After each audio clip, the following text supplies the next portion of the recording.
आपने अपनी मस्जिदों को कितना आबाद किया है, जरा आप गौर फिक्र तो करें प्यारे। नमाज के बारे में बहुत सारी हदीसें बताई जा चुकी है। एक छोटा सा वाकया मैं आप हज़रात के सामने रखने की कोशिश करता हूँ, जरा सुने, इंशाअल्लाह आप तड़प जाएंगे। मोहब्बत रसूल का पैगाम देने जा रहा हूँ, सुने हज़रात। सैयदना अबू बकर सिद्दीक रज़ी अल्लाह ताला अन्हु का दौरे खिलाफत है। एक जनाजा सामने लाया, तवज्जो चाहता हूँ आप, एक जनाजा सामने लाया और जैसे ही लोग जनाजे की नमाज के लिए सबबंदी कर रहे हैं तो लोगों ने अपने माथे की निगाहों से देखा कि कफन हरकत कर रहा है, कफन हरकत कर रहा है। जैसे ही देखा कि कफन में हरकतें हो रही है, सैयदना अबू बकर सिद्दीक रज़ी अल्लाह ताला अन्हु फरमाते हैं कि इस कफन को खोला जाए, इसके कफन को खोला जाए। अज़ीज़ान मिल्लत इस्लामिया, जैसे ही कफन को खोला गया, लोगों ने अपने माथे की निगाहों से क्या देखा कि एक अज़दहा सांप उस मुर्दे के जिस्म पे मुसल्लत किया गया है,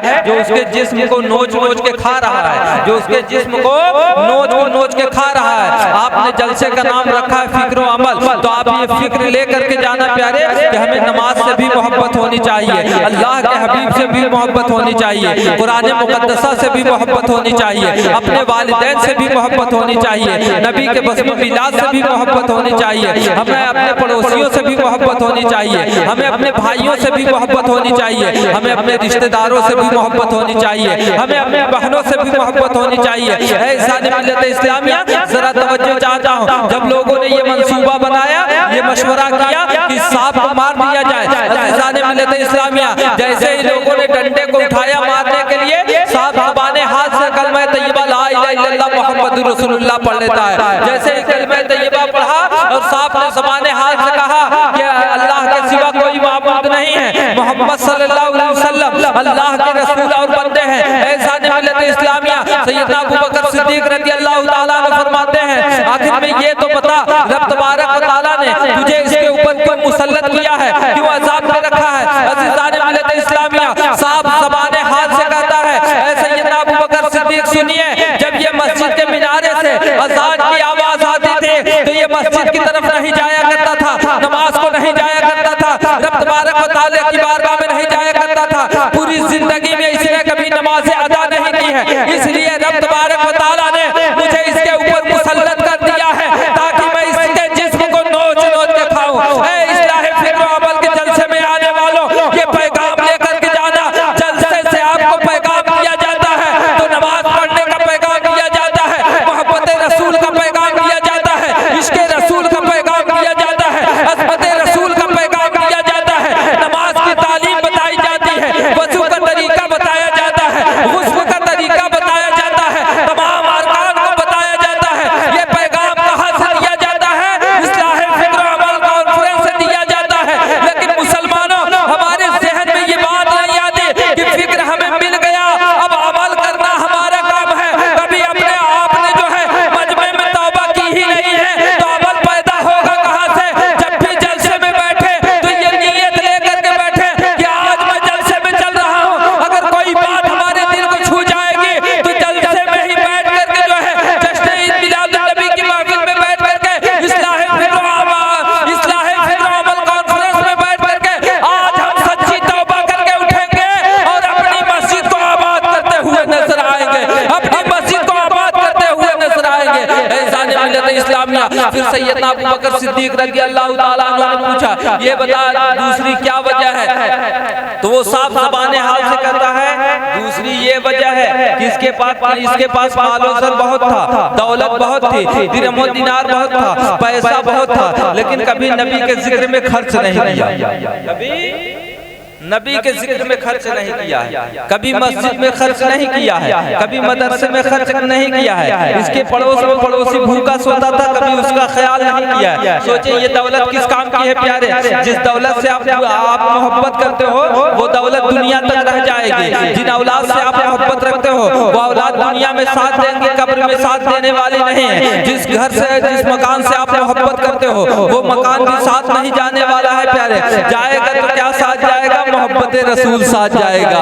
नमाज साथ लेकर के जाओगे प्यारे, कुरान की अज़मतें साथ लेकर के जाओगे प्यारे। इसलिए इस्लाह फिक्र और अमल में आने वालों, मैं आपको पैगाम देना चाहता हूँ। साहब ने ज़बाने हाल से क्या कहा कि मालो असर बहुत था, लेकिन अल्लाह के हबीब के नाम पे खर्च नहीं करता था, जिक्र रसूल में के नाम पे खर्च नहीं करता था। अब मैं आपसे पूछना चाहता हूँ प्यारे, अगर जो है कहीं ऑर्केस्ट्रा होता है तो लोग जो है गड्डियाँ उड़ा दिया करते हैं, होता है कि नहीं होता है?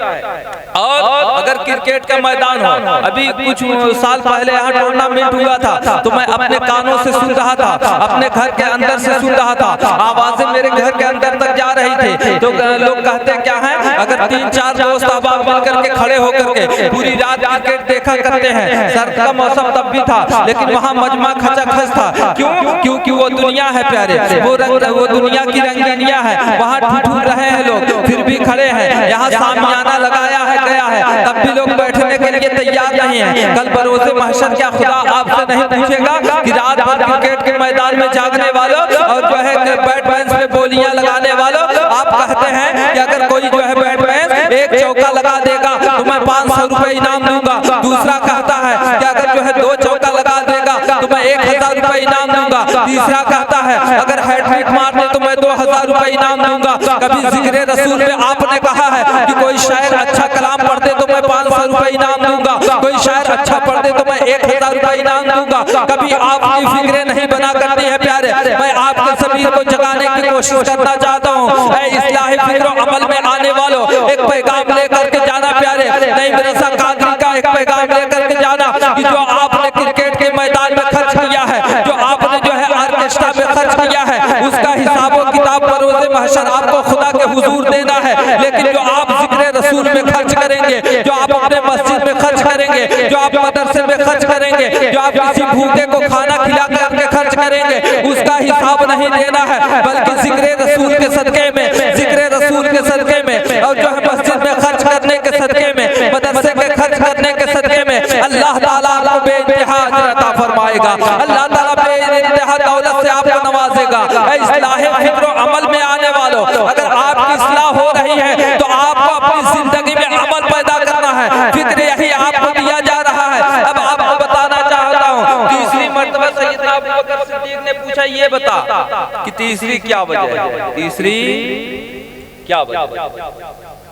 तो अब तीसरी वजह सुने हज़रात, तीसरी वजह यही बताई गई कि जब अल्लाह के हबीब का जिक्र, अल्लाह के महबूब का जिक्र होता था तो लोग मजलिस छोड़ करके भाग जाया करते थे, ये भी साथ साथ भाग जाया करते थे। यानी जिक्र रसूल से दूरियां अल्लाह ताला अज़दहे को मुसल्लत कर रहा, जो तुम्हारे जिस्म को नोच नोच।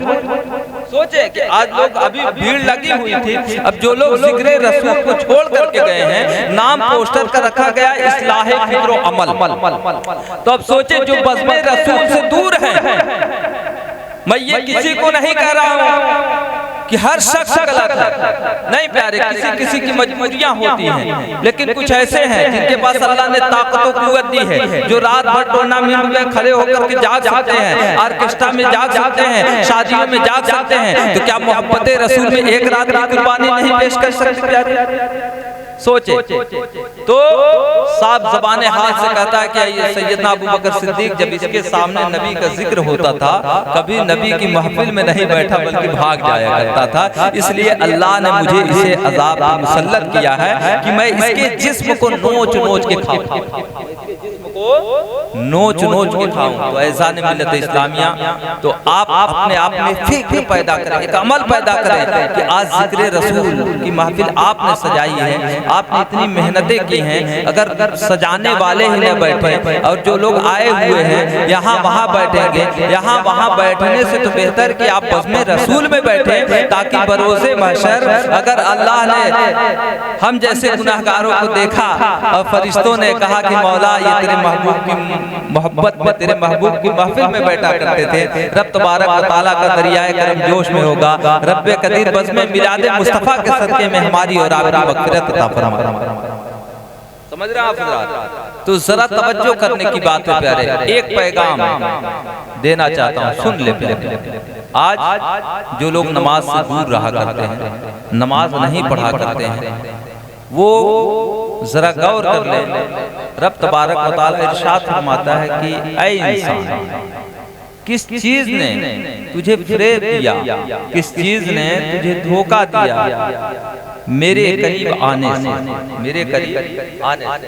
तो पता चला कि आज जो हम धोखे की जिंदगी गुजार रहे हैं, हम समझ रहे हैं कि हमारे पास बहुत अच्छा है, बहुत ज्यादा पैसा है, तो हम बहुत शान और शौकत के साथ जिंदगी गुजर बसर कर रहे हैं। अगर हमारे पास अच्छा मकान है तो हमारी जिंदगी अच्छे से कट रही है। दुनिया तुम्हारी अच्छी हो सकती है, आखिरत अच्छी नहीं हो सकती प्यारे। आखिरत अच्छी कैसे होगी, अब ये भी जान ले, दौलत तुम्हारे पास जरूर है, लेकिन तुम्हारे घर में बरकत है। कभी चीज का भी फैसला कर लिया करो प्यारे कि आखिर में तुम्हारे पास दौलत तो है, हमेशा तुम्हारे बच्चे बीमार रहा करते हैं, कोई बुजुर्ग बीमार रहा करता है, तुम्हारे घर में नाबरकती है, इतना सारा जो है खाने पीने का सामान घर में मौजूद है, फिर भी नाबरकती है। तो वजह यही है प्यारे कि तुम बेनमाजी हो, तुम बेनमाजी हो, इसलिए कि अल्लाह की इबादत नहीं करते हो। आपने कभी सोचा है कि रात को हम सोए हैं, क्या पता कि सुबह का सवेरा हम देखें न देखें, किसी को पता नहीं है। तो इसलिए जब शुभ हो तो हमारी और आपकी जिम्मेदारी है कि अपनी मस्जिदों को आबाद करें, नमाजें पढ़ें,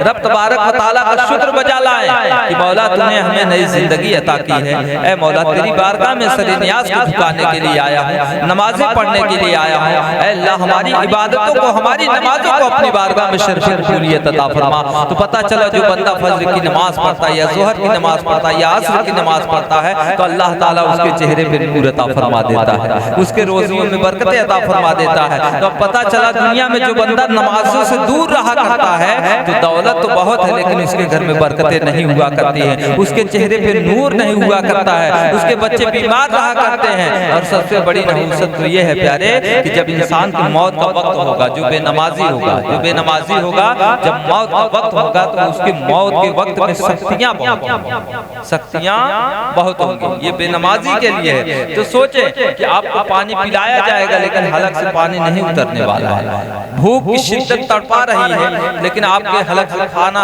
निवाला नहीं उतरने वाला है। क्यों? इसलिए कि आप अल्लाह की इबादत से दूर हैं। जब अल्लाह का आप शुक्र बजा नहीं लाएंगे तो बताएं जो है आपके हलक से निवाला नशा के वक्त में कैसे उतर सकता है प्यारे। अच्छा चलिए, किसी भी तरीके से जब इंसान दुनिया से रुखसत होता है, अब बेनमाजी की सजा कब्र में भी देखें क्या है। बेनमाजी की सजा यही है प्यारे कि जो है जमीन इधर से उधर दबाएगी, इधर की पसलियां उधर हो जाएंगी। बेनमाजी की सजा यही है कि उसके कब्र में अंधेरा ही अंधेरा होगा, हौलनाकियां होंगी, उसके कब्र में आग के शोले भड़काए जाएंगे। ये बेनमाजी की सजा है। और एक सांप मुसल्लत किया जाएगा, एक सांप मुसल्लत किया जाएगा जो आपको डंक मारेगा, आप चीखेंगे, चिल्लाएंगे, आपकी आवाज को कोई सुनने वाला न होगा। ये इस्लाह फिक्र अमल में आने वालों एक पैगाम लेकर के जाओ, नमाजी बनने की कोशिश करो। ये नमाज हमें और आपको जो है नज़ा के वक्त में भी काम आएगी। ये नमाज हमें कब्र की तारीकियों से बचाएगा। ये नमाज कब्र में रोशनी पैदा करेगा। और सुने प्यारे, मैदान महशर में बेनमाजियों का अंजाम क्या होगा? सूरज सवाने से तपिश बहुत होगी, इंसान का सर खोलने लगेगा, इंसान अपने ही पसीने में डुबकियां लगाता फिरता नजर आएगा। सोचे आप ये बेनमाजी की अंजाम है प्यारे। तो पता चला कि अगर बंदा जो है यहाँ नमाज का पाबंद है, रब तबारक व तआला का शुक्र अदा करता है, तो मैदान महशर में आसानी पैदा हो जाएगी, प्यास की शिद्दत नहीं तड़पाएगी, सूरज सवा नेज़े पे जरूर होगा लेकिन दिमाग उसका नहीं खोलेगा प्यारे, और पुल सिरात को आसानी पार करेगा जो नमाजी होगा प्यारे। तो इसलिए आपसे गुजारिश करूंगा, वक्त ज्यादा इजाजत नहीं देता, इसलिए कि हमें बताया गया है कि थोड़ी देर आपको गुफ्तगू करनी है। तो बस चंद जुमलों के साथ मैं अपनी गुफ्तगू को समेट रहा हूँ। रब्बे करीम की बारगाह में दुआ करता हूँ मौला हमें और आपको सुनने से ज्यादा अमल की तौफीक अता फरमाए। जो कुछ मैंने बयान किया है किसी किस्म की गलतियां तौबा करता हूँ, अस्तगफिरुल्लाह रब्बी मिन कुल्लि ज़ंबि व तौबा इलैहि, ला इलाहा इल्लल्लाह मुहम्मदुर रसूलुल्लाह सल्लल्लाहु अलैहि वसल्लम।